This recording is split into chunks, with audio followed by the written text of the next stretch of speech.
So my go-to editor since about 2012 has been Final Cut Pro 10, which is actually a pretty long time considering that Final Cut Pro 10 came out in 2011. And I'll be the first to admit that coming from Final Cut Studio or Final Cut Pro 7, Final Cut Pro 10 was definitely missing a lot of features, and it took Apple a long time to really start putting those features back in, and we're still missing some, like the capture feature, but I'm not going to hold that against them. Regardless, Apple has been slowly but surely making Final Cut Pro a much more capable editor, and the core things that I fell in love with Final Cut Pro 10 are still there, namely the fact that when I'm editing, the software just kind of gets out of my way and I can edit in whatever method I want. I can use the libraries however I want. I can drop effects in whenever I feel like it. I don't have to color grade first, second, third, or fourth. I can just put it whenever I want. And all of those things together are why I stick with Final Cut Pro 10. And we saw with 10.8 that there were some pretty interesting features added, but with this latest version of Final Cut Pro that Apple felt was worthy enough to deem Final Cut 11, we have some even cooler features and a lot of features that are kind of leaning on AI, including this one, which we're going to show you how to do here shortly. But I just want to talk about each of the features that they introduced and the ones that I'm most interested in. So let's go ahead and move the camera now that I'm at my desk instead of where you thought I was, and we'll dive in. All right, so we're over here at my desk and I have Final Cut Pro 11 open. You can see it is Final Cut Pro 11. And this was a free update for me, which is a big deal because I've been using this basically since 1 year after Final Cut Pro 10 came out, and I just got updated to the latest version. This applies for compressor, motion, and of course Final Cut. So if you're an existing user, you can continue to use it. And so what I want to do is I just want to kind of dive in and show some of the cool things that I personally really like about the new version of Final Cut, and then at the end we're going to show you how I did what they're calling the magnetic mask. So right out of the gate, there's just a couple little quality of life improvements. So for example, there are some new key commands for things like adjusting where things sit. If I press the Option key and the arrow keys, you can see here I can change where something sits in the timeline. As you can see by this example video that I have, I'm not working with a whole lot of stuff.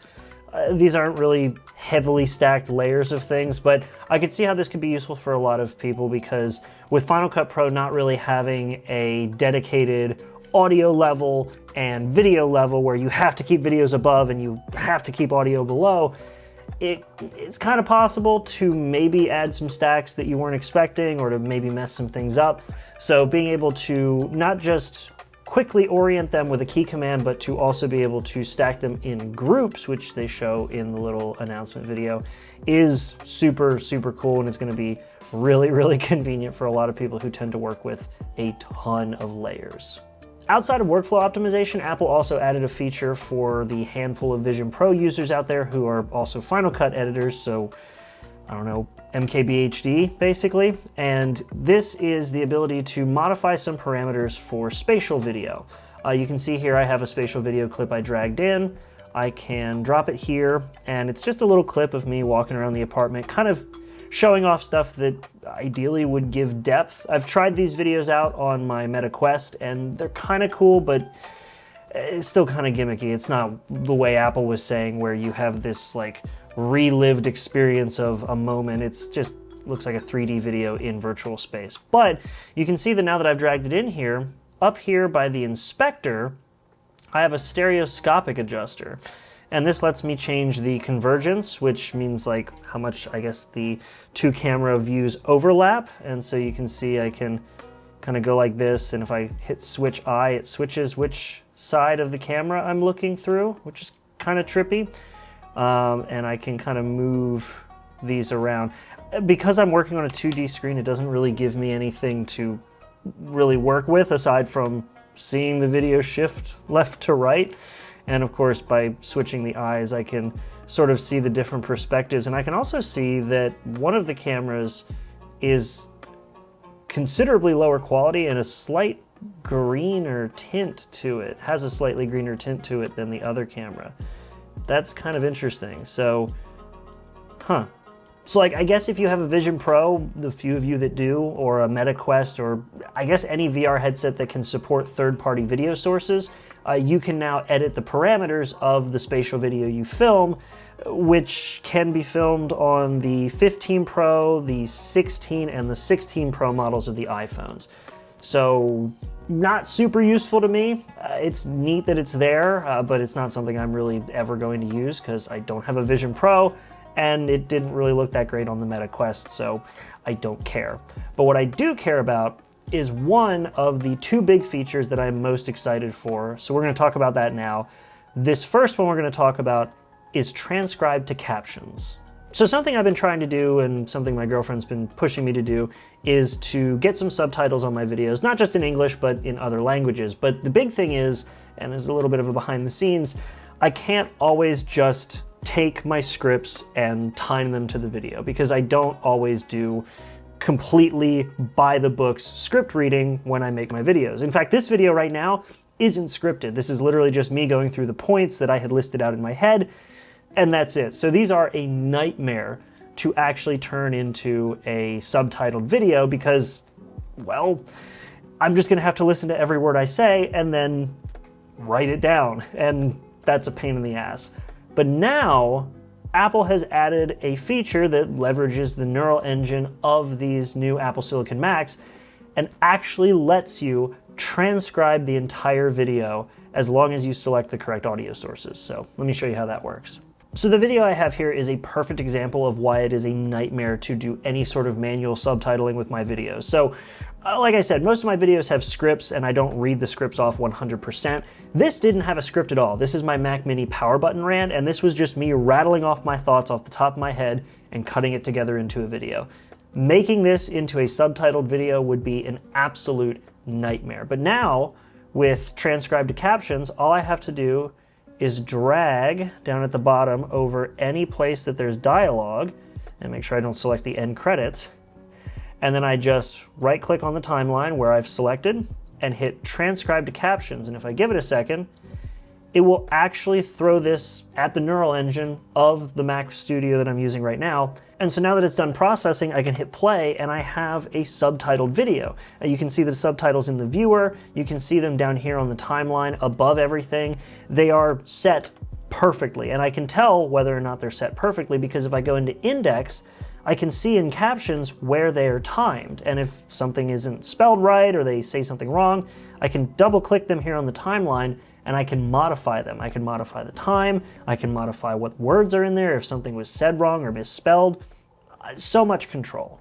And I can already tell this is going to be a super useful feature for me because not only do I have the ability to edit these right here if it gets something wrong, but I can go up here to File and I can export my captions as an ITT file. So I can take this file and upload it to YouTube and publish it alongside the video when it's completed. So that means that not only do I have a pre-made file that I can modify and edit before I even have to upload it and let YouTube process it, but in the instance with my girlfriend, she wants me to translate some of these to Chinese so that it can reach a wider market. And so this means that I can take a rough or final draft of my subtitles and send them off not just to her, but anybody else who I might want to hire to translate my videos and subtitle them in a different language. This is such a cool feature. This video that I'm doing right now, actually, because it's an off-the-cuff video, is also going to be subtitled, and I'm not even going to bother going in and correcting the subtitles for this video, just as sort of a stress test to see how good it is. So you all will have to let me know in the comments how it did, because this is awesome and I'm super excited to start using it in my workflow. So obviously I'm already really thrilled by these new features, but the biggest feature for me that I am so excited about is the one that everybody's talking about, called Magnetic Mask. And so now I'm going to show you how I made that clip at the start of the video, because, well, I'm editing it right now. I obviously haven't made it yet. So let's go ahead and make it. So to make this opening clip that I did with these new features, it's going to be 3 layers, and one of them is going to be a mask. So I'm going to take the first clip, which is just the basic clip of me talking, and I'm going to drag it down here. It's got the video, it's got the dialogue, that's it.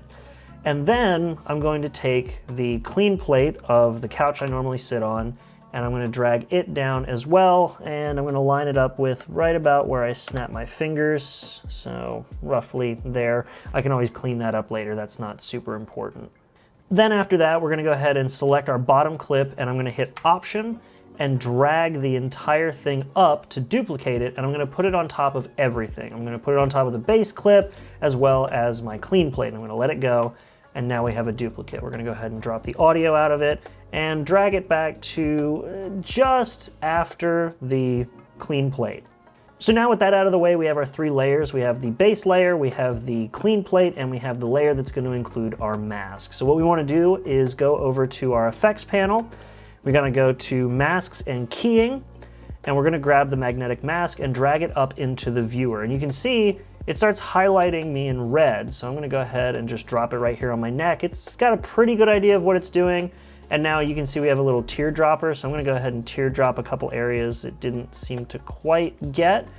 And then I'm also gonna go ahead and I'm gonna hit Option. You can see it turns into a minus, and I'm gonna tell it, oops, where certain areas don't need masking. So for example, the chair there as well. A couple places we're just gonna remove those from the mask.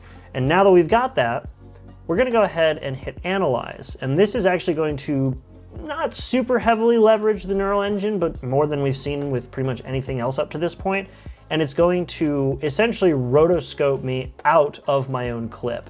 So I'm gonna hit Analyze, and you can see as I'm moving around in the frame, it's actually following me with the red outlines. And you can see if I drag my little power metrics over here, it's actually pretty decently utilizing the neural engine. The only thing I've done that has gotten the neural engine more fired up is using the image playground. That's about it. And now that that's done, I can go ahead and hit play, and you can see that the red mask follows me perfectly. So the benefit to this now is that when I go up here to the magnetic mask tool, I can hit this little blue face button, and boom, it completely removes the background, and it just looks like I'm sitting on the couch. Like, it looks like I'm sitting on the couch. It does a phenomenal job of feathering the hair. The outlines look incredibly crisp. If it didn't quite get it right, you have a feathering option, so you can kind of feather it out or feather it in if it didn't quite get it tight enough. But if I just hit play, like, tell me I'm not sitting in front of my couch right now. Like, that just looks like I'm sitting in front of my couch. It even got my poofy, ridiculous hair. Like, the benefit to this is wild because it means that I can do stuff like that and put things behind me even in a clip like this. This rotoscoping job used to take hours. I've done rotoscoping before where you just sit there and you trace a mask through every single little step. And Adobe with After Effects has kind of gotten it there. There's other tools that have sort of added it with plugins that have gotten pretty close, but I have yet to find one that has really nailed it on the first sort of pass like this one has. It's really impressive. I'm genuinely impressed by how good the masking is on this thing. And this has more benefits than just putting me in a different location from where I actually recorded. This also allows you to take somebody within the same clip and cut them out and recolor correct them to make them stand out more in the scene. You could do things like make one person completely black and white in a scene of color, or have somebody in color in a scene of black and white, and you don't have to sit there and spend hours rotoscoping them out. You can just tell the neural engine and this magnetic mask to just cut them out. It's so freaking cool. Overall, like I said, I've been a Final Cut Pro editor for a very, very long time, and this is, in my opinion, one of the coolest updates we've gotten in quite a while. It's really leveraging the neural engine. It's taking advantage of a lot of things that Apple has been sort of drip feeding us for a little while, and this sort of just lets it loose with some of the crazier features.